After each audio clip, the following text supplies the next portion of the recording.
हाँ जी बच्चों, exercise 5.3 question number 15 देखते हैं क्या है।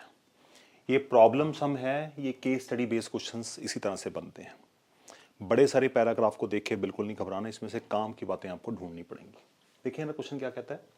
A contract on construction job specifies a penalty for delay of completion beyond a certain date as follows. तो फर्स्ट डे की पेनल्टी अगर वो एक दिन अपने काम को लेट करता है। देखिए हमारे देश में जैसे कोई भी काम है, सरकार सारे काम खुद नहीं कर सकती, तो उसके लिए कॉन्ट्रैक्ट देते हैं। तो जब कॉन्ट्रैक्टर आते हैं तो ये नहीं है कि कॉन्ट्रैक्टर ने अगर एक काम पकड़ लिया तो वो उसको साल 2 साल खींचता रहे। जनरली ऐसा होता है, बहुत सारे लोग इन्वॉल्व होते हैं, बट इन जनरल वे जो लॉ कहता है वो ये कहता है कि अगर आपने एक मंथ का टाइम लिया और उसके बाद आपने काम को एक मंथ में पूरा नहीं किया, तो जितने दिन आप डिले करते जाएंगे उसका आपको फाइन भरना पड़ेगा, ताकि कॉन्ट्रैक्ट को डर रहे और वो अपने काम को वक्त सिर समाप्त कर दे, निपटा दे। ठीक है, तो इसी तरह से कॉन्ट्रैक्टर को अगर कोई काम को डिले करता है तो फर्स्ट डे उसको 200 का फाइन लगता है, सेकेंड डे उसको 250 का, थर्ड डे उसको 300 and so on, and the penalty for each succeeding day being ₹50 more than the previous one.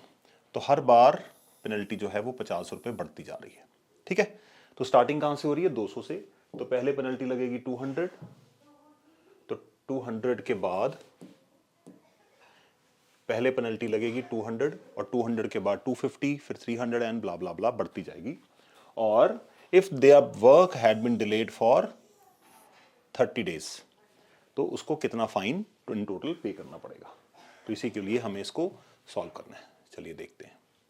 तो the fine is as follows. तो हमारे पास पहले दिन का फाइन कितना है? 200, फिर 250, 300 and so on up to 30 days तक उसने पे किया। तो यहां पे आपको 2 सवाल पूछे जा सकते हैं कि जो उसने 30th डे पे कितना फाइन दिया या इन टोटल कितना फाइन दिया। तो आपको क्वेश्चन ध्यान से पढ़ना पड़ेगा। तो यहां पे हमें गिवन है how much money the contractor has to pay if the work had been delayed 30 days. इसका मतलब हमें 30 डेज का फाइन टोटल करना होगा। यहां से आपको ये भी पूछ सकते थे कि on the 30th day what was the fine. तो दोनों चीजें अलग अलग हैं। अगर सम करना है तो सम ऑफ एन टर्म्स निकालना है, और अगर हमें सम नहीं करना तो हमें अगर 30th टर्म चाहिए तो A30 निकालना है। ओके, तो यहां पे हमें निकालना है 200 plus 250 plus 300 and up to 30 terms तक सम करना है। तो यहाँ पे A कितना आएगा? फर्स्ट टर्म 200, क्योंकि साफ पता लग रहा है ये अरिथमेटिक प्रोग्रेशन है। A 200, D आएगा 250 minus 200, that comes out to be 50, और N हम कितना लेंगे यहाँ पे? 30। तो हमें निकालना है S30। तो 30/2, 2 टाइम्स A प्लस N कितना है? 30, 30 माइनस 1, और D कितना है? 50। तो N/2 2A plus N minus 1 into D। तो ये वैल्यू यहां पे हमने इसको कैलकुलेट करना है। इसका कैलकुलेशन देखते हैं क्या आएगा। तो S30 निकालना है, तो यहां पे आएगा 15, और अंदर मेरे पास आएगा 400 प्लस यहां पे आएगा 29। तो 29 5s आर 145, तो प्लस 1450, क्योंकि एक जीरो भी यहाँ पे हमें कैरी करनी थी। सो 15, इन दोनों को ऐड करते हैं, हमारे पास आएगा 1850। तो 185 को 15 से मल्टीप्लाई करते हैं। थोड़ी सी कैलकुलेशन है बच्चों, वो हमें करनी पड़ेगी।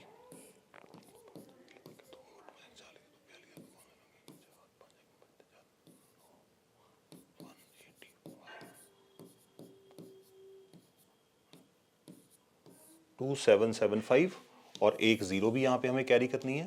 तो इसका मतलब the total fine which would be paid by the contractor is, तो fine for 30 days would be ₹27,750। तो इस तरह से इस क्वेश्चन को किया जाएगा।